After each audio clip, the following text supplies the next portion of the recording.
Sige, start.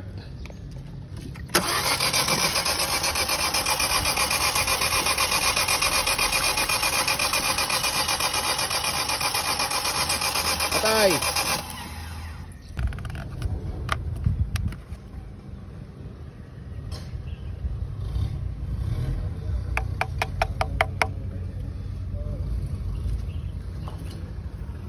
So ayan mga boss, mayroon naman tayong gagawin ngayon. Ford Fiesta 2016 model po ito. Ito mga boss, galing na po to sa ibang shop at inalaw na po ang makina nito. Ang ginawa po dito mga boss, tinap overhaul ito at marami na pong pinalitan. Ang katulad po nito mga boss, ang tangke po ng coolant na ito bago na po yan, at ang water pump bago na rin, at ang oil cooler bago rin. So ganun pa rin mga boss, nag-overheat pa rin to. Nalitan na rin daw po ito ng cylinder head gasket. Kaya ito mga boss, alamin po natin kung ano pong sira nito.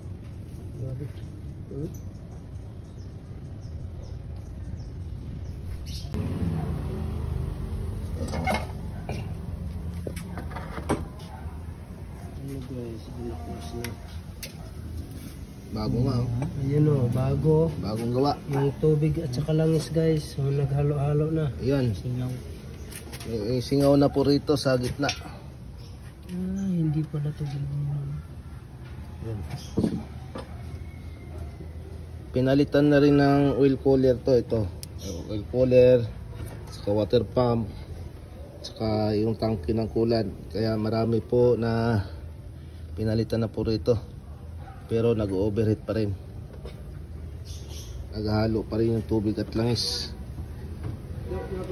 So ngayon alamin po natin sa cylinder head. Wala pa ng ano niya? Ha? Wala pa. Alin? Wala pang mga ano eh, sa tubigan niya. Ganun ulit. Mahulog yung mahulog. Sige, ganun lang.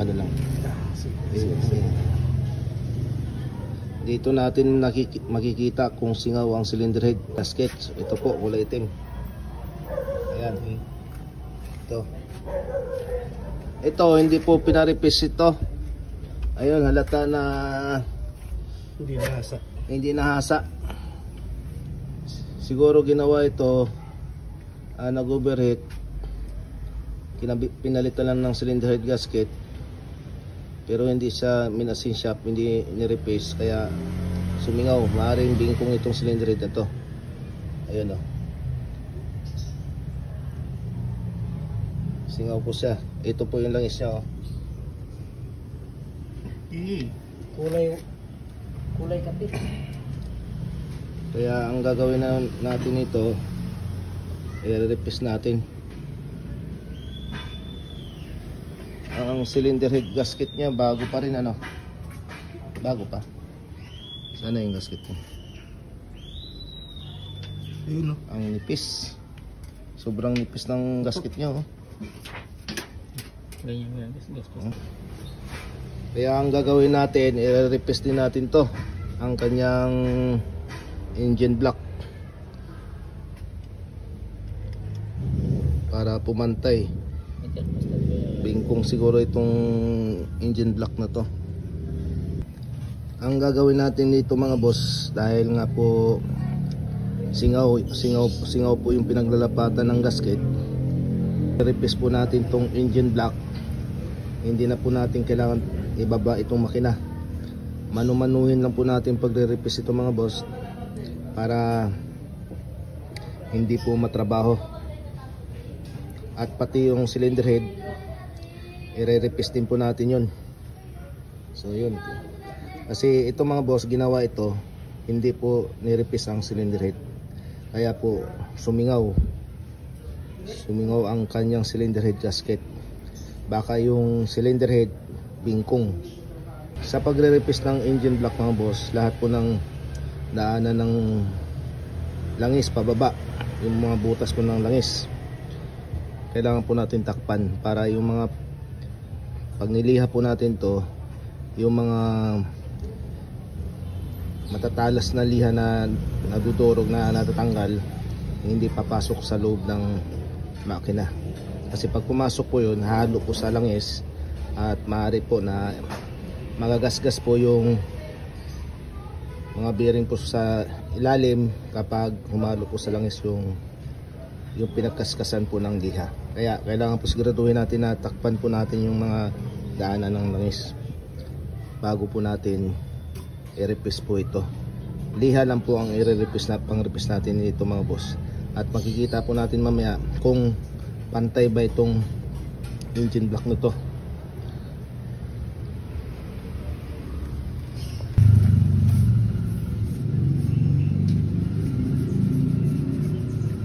Sige, tama na. Okay.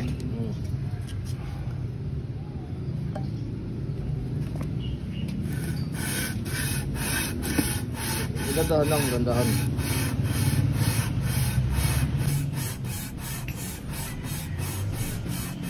Malap na malap.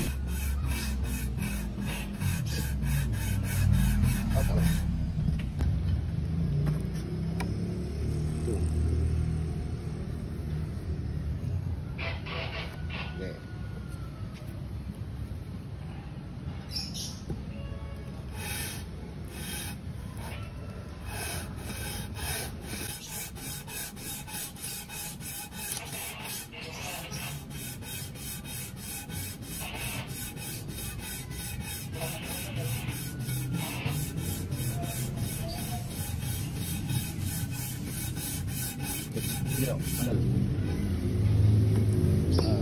Hindi na masyado bingkong, no? Hindi, ito lang dito. Sige.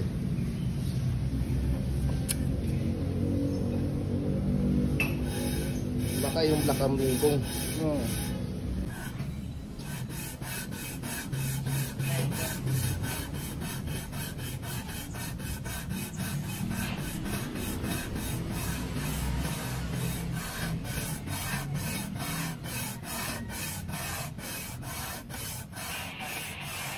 Sige, tanggal lang ulit. Ayan, baka na. Okay na dito eh. Na dito. Ito na lang.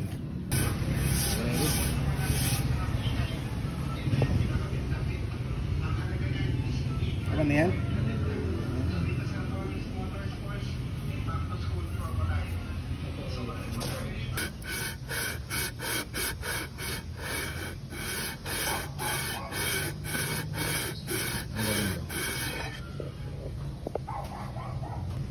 Ayan mga boss, nalihan na natin. Ang kinain ng liha dito.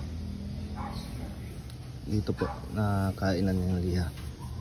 Pero dito sa gitna, wala pa. Ibig sabihin nakalubog itong liner nya. Kailangan po natin pantayin ito na umabot po yung pagliliha natin. Kaya nga siguro sumingaw yung cylinder head gasket dahil ito nakalubog siya, kaya sumingaw. Kailangan pantayin talaga natin dito hanggang sa umabot dito yung pagliliha natin. Sige.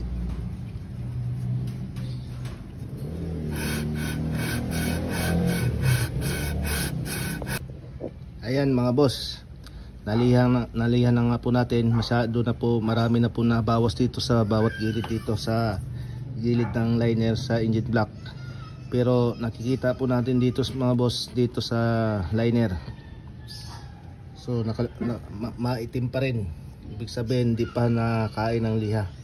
Ito mga boss, nakalubog po ito. Nakalubog itong liner, nakalubog. Kaya po sumingaw kagad yung gasket na nilagay na bago dahil nga po nakalubog ito. Yun, kailangan po natin na pantayin talaga ito ng husto para hindi po sumingaw yung cylinder head gasket pag ikinabit po natin. Dito marami na po nabawas dito, magkabilaan, saka dulo sa dulo. Pero itong gitna wala pa. Kaya lilihain po nang lilihain natin to. Saglit lang tayo, malis yung customer.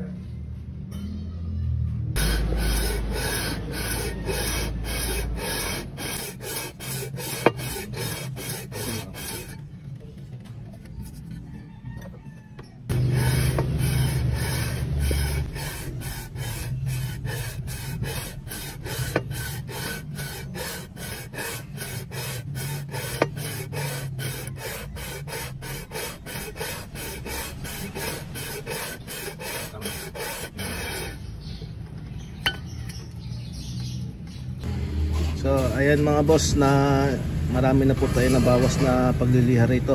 Ayan. Marami po nabawas dito sa ano, kabilaan. Pero itong liner malapit na po. Nakain na po ng liha itong banda rito. Saka dito. Saka dito, okay na. Pero itong dalawa na lang mga boss, habulin natin. Itong gitna na lang, dalawa. Kasi itong kabila, okay na. Pantay na siya. Pantay na. Ito na lang hindi. Kunti na lang to, malapit na to mga boss. So ito mga boss, okay na po siya. Naliha na po natin ng pantay. So makikita po natin dito sa gitna mga boss, nakain na po siya ng liha. At ito nga, masyado makapal po na bawas dito sa block niya, sa engine block. Dahil nga po nakalubog ang kanyang liner. So ito okay na siya. Lilinisan na lang po natin itong maigi para yung mga durog na pinaglilihan hindi po papasok sa loob ng makina. So ito mga boss, okay na ito. At ikakabit na po natin ang cylinder head niya. Dahil ang cylinder head niya mga boss hindi naman masyado bingkong. Ito lang ang hindi pantay. Kaya ito sinigurado natin na bago ikabit yung cylinder head at ang cylinder head gasket na pantay ito. So yun na, tapos na po ito mga boss. Ito po ang cylinder head gasket niya na dati nakakabit. Ang lata lang ito. So ito po yung original na in order natin. So medyo matigas po siya, matigas pero manipis lang siya. Kaya kapag manipis yung cylinder head gasket, kapag magkaroon po ng hindi pantay dito, kaya sisingaw din kaagad. Kaya itong gasket niya sobrang nipis, yun, nasunog po yung pagitan niya. Dito po sumingaw,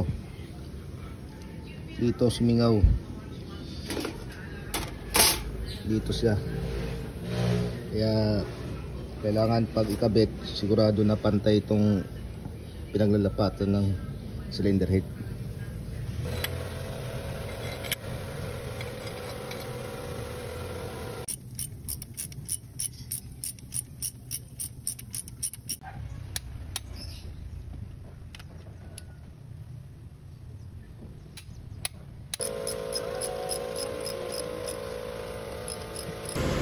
So ayan mga boss, natapos na natin buuin ng makina.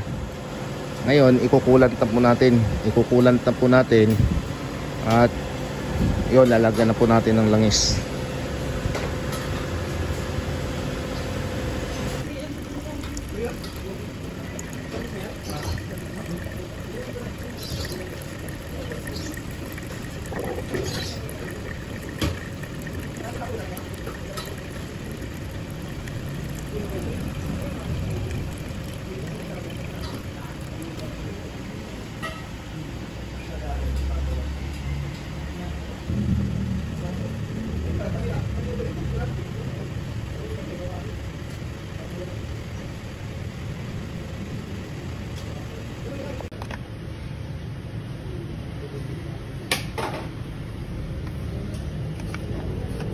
Ayan, papaandarin na natin mga boss.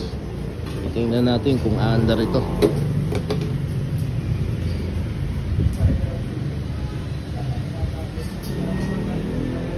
Titingnan din natin dito kung bubulwak pa ba pag ini-start. So titingnan natin. I-start mo nga. Start na natin mga boss. Titingnan natin kung bubulwak itong bulat. Sige, start. Ayun.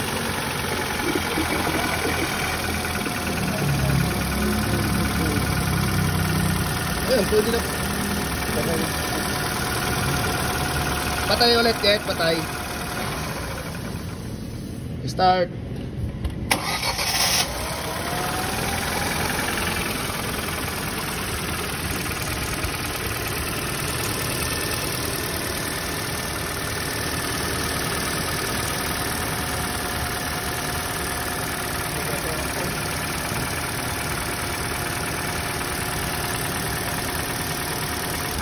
Pwede rin natin takpan mga boss habang tinitesting, inobserbahan natin yung pagbukas ng kanyang thermostat kasi nga po singaw. So ayun mga boss, umandar na ang kanyang fan motor, bumaba na siya. Ayan.